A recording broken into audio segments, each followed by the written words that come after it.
Yep, and you're good to clap, whatever. All right. That was a clap. I guess it really doesn't matter. You can do better than that. I can do better.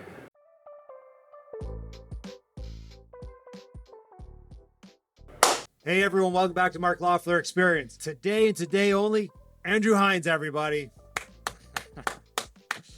You've seen Andrew here a couple of times because why not? Andrew's a smart guy and he has a lot to say. And when he gets here, I want to take full advantage of this and try to get everything out of his brain to you guys. And so right now we're going to talk about, is Canadian real estate dead? Is it dead? Is it dead? Should you be all out on Canadian real estate? I think you should be partially out, at least. Because you're partially out I'm mostly out. and I'm all in. Yeah. I'm all in on Canadian real estate. If Canadian real estate goes badly, Yeah. I'm pooched.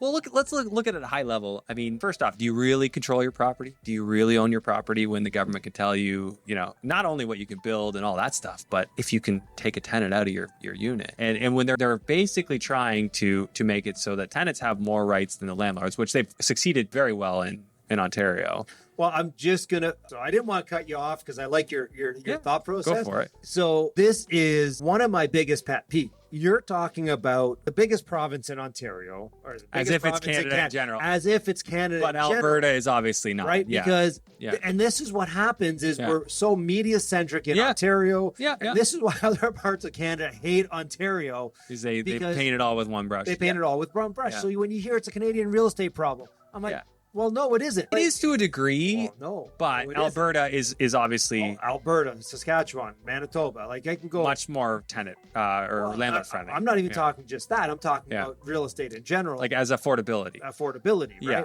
And so when I hear this, and I want to just whoever is like the talking heads on the radio, on TV, in the newspaper, I'm just like, stop it. Call it what it is. Yeah, call it Ontario. We have an Ontario real estate problem. Yeah. We have some Quebec real estate problem, not as big. We have a BC real estate problem. That's a different problem, by the way. Yeah. Yet we have an Ontario real estate problem. So should we be all out on Ontario real estate? I think that's more of an accurate statement. Okay, so now we're having two different conversations, Yeah. right? So then the Canadian side of that conversation, that's not as in the immediate future. I mean, I think if the decision is like all in or all out on Ontario, that's a very easy one today. But like if you're looking at other provinces where the affordability is still there, I can make a great argument Yeah. for Ontario real estate. I can too. I'm not saying I wouldn't take a deal that came across my table if it was, the right deal. But I'm not looking for it because I think that there's better playgrounds. I mean, I try to manufacture deals in Ontario all the time. Yeah. But if you're going to put that effort in, why not put it into an area where that effort of manufacturing is more fruitful? I get it. All I'm saying is there's in Ontario, and I still do deals. Like I'm a realtor in Ontario. I just sold a 29 unit in Sarnia to someone. Yeah. And their question to me was, what do you think? Would you buy this? I said, Yeah. Number one, I'm not in Sarnia. I don't have a team there. So Yeah. not really my value. Yeah. Right? I look at the numbers and it has a built-in appreciation to it. Because I know when that person leaves that $800 unit, I'm renting it for $1,600 Yeah. without doing anything to it. Yeah, you're just flipping it over. I'm just flipping it.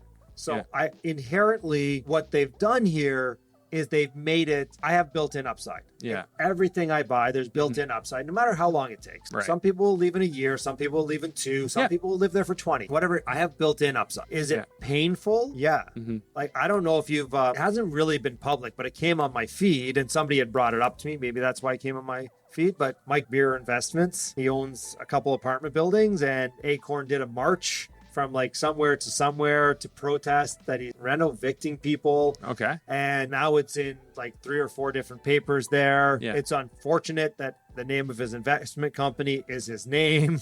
Yeah. Right away, I'm like, whoa. Yeah, numbered company, they don't get the traction, right? Yeah. Yeah. But because there's a person behind that, Yeah. right, then they can, Yeah. You got to whitewash that name. well, yeah, you can, here's the evil villain, here's the screw. But I mean, that, if you're just patient in Ontario, you're going to win over the long You time. are, you generally should, but it's going to be a little bit of a roller coaster. And I think that there's angles you can take in Ontario. You could become a student rental landlord, then don't worry about the fact you can't increase rents. 2 years, 3 years, your tenants turn over, you can increase your rents. lots of benefit to be had there.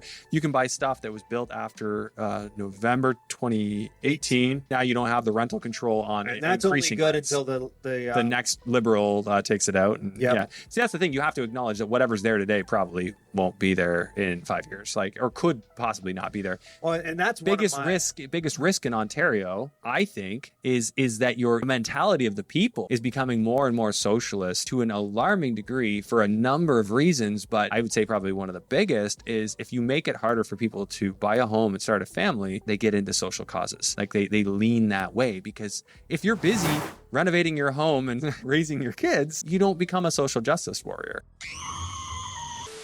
And I think that's one of the biggest things that alarming about Ontario, we'll make it more specific, is that we're trending in that direction more and more. And then when you add all this immigration and all these people coming to Ontario on top, it's like, ooh, what are they going to do for housing? Yeah. Well, and Ontario specifically does have a lot of cranes, a lot of starts. It does. It just takes so long to get through a process. It does. Yeah, we're talking, so, okay, you were talking Florida in another show that we did. Yeah. How long does it take you to put buying the land to shovels in the ground if you wanted to?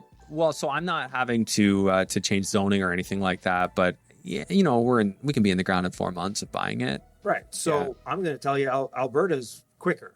You can be 2 to 3 months. Yeah. Shovels in the ground, right? If you're ducks in a row, not changing zoning. Yeah, but part of that is just coming up with the designs and stuff, right? I'm talking design it from application. Yeah, exactly. From application, it's probably right now it's 6 weeks. Yeah. So that's about the same. Yeah, it's working out. It's working out okay down there. And yeah, Ontario, there'd be a lot of developers that might want to develop here, but they've also been a little bit, concerned with the situation and the volatility in the market, and it's kind of exasperated the supply crunch here. With the interest rates rising, they're not sure where their margins are going to land, what the affordability is on the back end when they're trying to sell these off. It comes time for these buyers to qualify. I think a lot of investors have left the market, and that's who was funding these projects. Yeah, it was investors. Because the end user is not thinking 2-3 years out. Yeah, the investor doesn't care. Take 5 years to build. We don't care. Right. And that's been sucked out of the market because different rules changes around the mortgages, and they can't qualify anymore. So my concern with Ontario is it's clear the direction we're going. It's going to become a renter class. You got your owner class and your renter class, and the division between them is growing. And the mentality of the renter class is victim and hate, landlord hate, which we've both kind of more discovered lately on Instagram with the posts. Is they blame the landlords for the problem when the problem is systemic. Landlords are obviously, they have an impact on affordability, but landlords also are the ones going to the builder and saying, build more units. Yeah. And adding supply to the overall housing supply. However, that nuance tends to escape people who are just, throwing out that animosity, right? Yeah. So, do you want to be, a very wealthy landowner in Ontario long term when you'll be very hated? That's what I see a potential future as being. Yeah, and at the end of the day, I think there's a terrific opportunity. It's just 5, 10, 15, 20 years. Yeah. And there's going to be some big hiccups along the way. Make sure you got your numbered company. make sure you're not investing with your name on the door. You're going to want to it's going to change. There's going to be an approach change where potentially landlords don't deal directly with their tenants out of fear. Of how the interaction might go. Well, everyone I know, they go there, the realtor, the property manager, they're not. Yeah, they're going to want that separation. Not like the 70s where the owner would show up, hey, I'm the owner of all shake fixture hands, plumbing, I'll do whatever. Because I'm just a small guy that maybe built this because I have a small construction company or something. That's not happening. You can get a small construction company building anything anymore, right? It's changing. Yeah, everything's centralized, amalgamated. You have large corporations that are doing it, and even in the construction industry, I work, you see it's the bigger contractors that are willing to go through all the red tape, all the documents, these massive CCA contracts that are a book to read. These small mom and pop contractors, they're not gonna read that. They're just gonna be this job isn't for me. They're gonna go to Ohio. Yeah, they might go to Ohio. So I think Alberta. There's just a lot of things in Ontario that I find concerning. I still think you can make money here. There's huge opportunity here. Yeah. I'm not saying there isn't, but if you want to pick a place to grow long term, it's probably not here. Yeah. For me, anyway. Same. Yeah. But you're all in on Ontario. No, I'm not. I'm you're all in on Canada. I'm all in on Canada. Yeah. I'm 5% in on Ontario. Yeah. Maybe 10.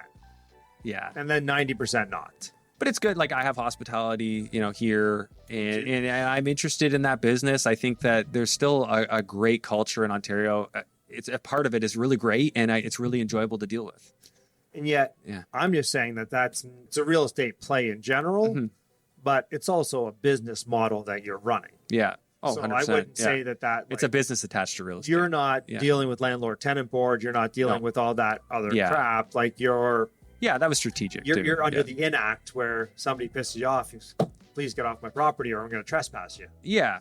So that's a nice flexibility. And but like you said, the other provinces are different. Ontario isn't Canada as a whole. Shouldn't have misspoke at the beginning there. So I like so that you did because it gave us something to argue about. But yeah, so Alberta's obviously, would that be your top pick for landlord friendly? Top pick for landlord friendly. Yeah. What about like New Brunswick? Is that as I feel like that's not as landlord friendly. Not landlord friendly anymore. But it's still okay, but it's not as landlord friendly. And I'm just saying, so Alberta's my top pick for a couple of reasons. Is landlord friendly. I think Saskatchewan is more landlord friendly. But I think the economic opportunity in Alberta is way different. Yeah. Like you got travel tourism, you got tech out there, you got oil and gas, you got all these factors that are growing out there where I don't think any other province has that. Apparently they got tech going on in Saskatchewan as well. But I mean, and wheat and apparently potash. Yeah, it's a lot of potash, a lot of potash. But it's just smaller, right? Yeah, it's small market. I can go to Edmonton, it's 1 million plus people. I know people are going to go there. Plus, I do like to go to the mountains. I like to go skiing. So that is a win. Yeah. Did you get another Canmore place? No, not yet. Not yet. So short-term rentals. Not. Yeah. I don't know how it's actually. I should follow up and see how it's doing in Canmore. Maybe you can buy back the same one you sold. Maybe. All right. So, end of the day, you're mostly out on Canadian. Well, you're out on Ontario real estate. You're never going to be a landlord in Ontario again. That's kind of my feeling now. I shouldn't say never. It's not my goal. So if a deal comes around that makes sense, I'll do that. No problem. But I didn't want to be, a foot in the door with it. Yeah. If I'm going to do something, I'm going to do it big. Yeah. So if I'm going to go big, it's probably not going to be here. Yeah. Yeah. So that's kind of where I'm at. But yeah, I certainly think Edmonton, Alberta, all in general as an opportunity was one of my considerations before kind of deciding Florida, because Florida was warmer. That's fair. It's definitely warmer than Alberta in the winter. Yes, for sure. Yeah. But Alberta's way drier.